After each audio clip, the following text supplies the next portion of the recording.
India voice, आपकी सोच, आपकी आवाज।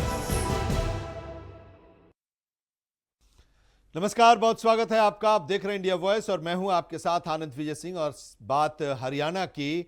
हरियाणा के मुख्यमंत्री नायब सिंह सैनी ने बाजरा किसानों के लिए बड़ी राहत का ऐलान किया है। उन्होंने भावांतर भरपाई योजना के तहत बाजरा उत्पादक किसानों को 380 करोड़ रुपए की राशि जारी करने की घोषणा की, ताकि बाजरा किसानों को एमएसपी के अंतर का भुगतान किया जा सके और उनकी आमदनी सुरक्षित रहे। इस योजना से किसान सीधे अपने बैंक खातों में राशि प्राप्त करेंगे। इसके अलावा हरियाणा सरकार ने राज्य में 24 फसलों को एमएसपी पर खरीदने की नीति भी लागू की है, जिससे बाजरा सहित अन्य फसलों के एमएसपी पर खरीदी और समर्थन सुनिश्चित किया गया है। केंद्र सरकार द्वारा 2025-26 के लिए बाजरा का एमएसपी भी बढ़ाया गया है, जिससे इसका एमएसपी 2,775 रुपए प्रति क्विंटल हो गया है, जिससे किसानों को और अधिक लाभ मिलेगा।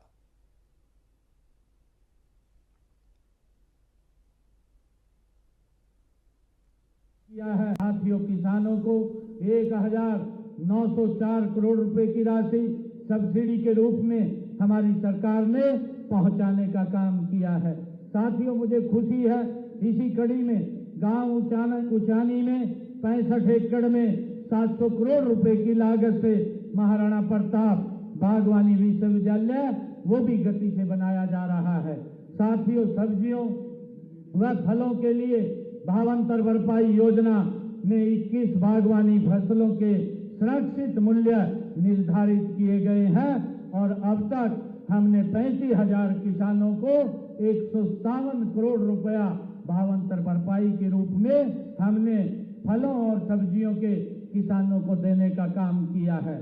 साथियों, मुझे बताते हुए ये भी खुशी है कि जो हमारा बाजरे का किसान है, बाजरे के किसान को भी हमारी सरकार भावांतर भरपाई देने का काम कर रही है। हमने उसको भी इसमें योजना में शामिल किया है।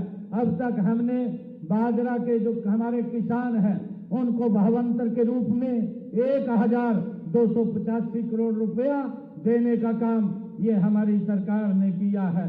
साथियों, फसल विविधीकरण के लिए हमारा किसान अगर धान की फसल जिसमें ज्यादा पानी लगता है, अन्य फसल लगाने पर मेरा पानी मेरी विरासत योजना के तहत किसानों को हम 8,000 रुपए प्रति एकड़ के हिसाब से उनको इंसेंटिव के तौर पर देने का काम ये हमारी सरकार कर रही है। और साथियों, मैं बताना चाहूंगा, अब तक हमने हरियाणा प्रदेश के अंदर जिन हमारे किसानों ने फसल का विविधीकरण किया है, धान के स्थान पर अन्य फसल उन्होंने उगाई है, तो उनको 167 करोड़ रुपया हमने पहुंचाने का काम हमारी सरकार ने किया है। साथियों, राष्ट्र का निर्माण संकल्प, संगठन और संवेदना से होता है। नेताजी सुभाष चंद्र बोस का पराक्रम और दीन बंधु सर छोटू राम जी की करुणा और दोनों मिलकर भारत के चरित्र को पूर्ण बनाते हैं। वहीं बसंत पंचमी हमें बताती है कि ज्ञान और संस्कृति के बिना कोई भी पराक्रम वो स्थायी नहीं हो सकता। साथियों, इसीलिए आज की पीढ़ी को इतिहास से प्रेरणा लेकर के शिक्षा, नवाचार और नैतिक मूल्यों के साथ हमें आगे बढ़ना होगा।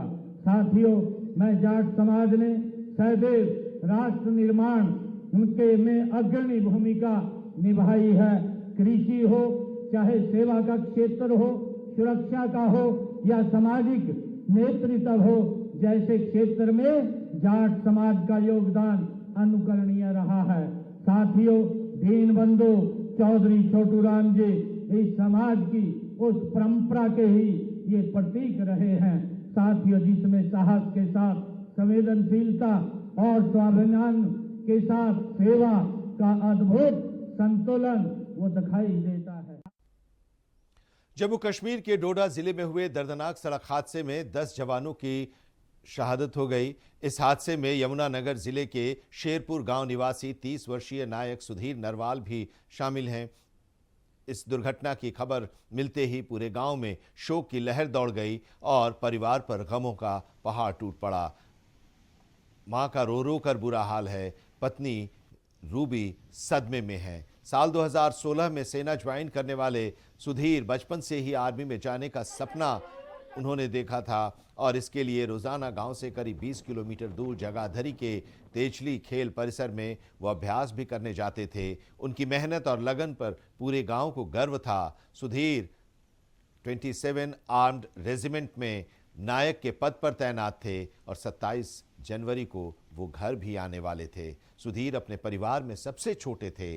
उनका 4 साल का बेटा आयांश है। मौसम खराब होने के कारण पार्थिव शरीर उनके पैतृक गांव में लाने में देरी हो रही है। सुधीर की शहादत न सिर्फ परिवार बल्कि पूरा देश गमगीन है।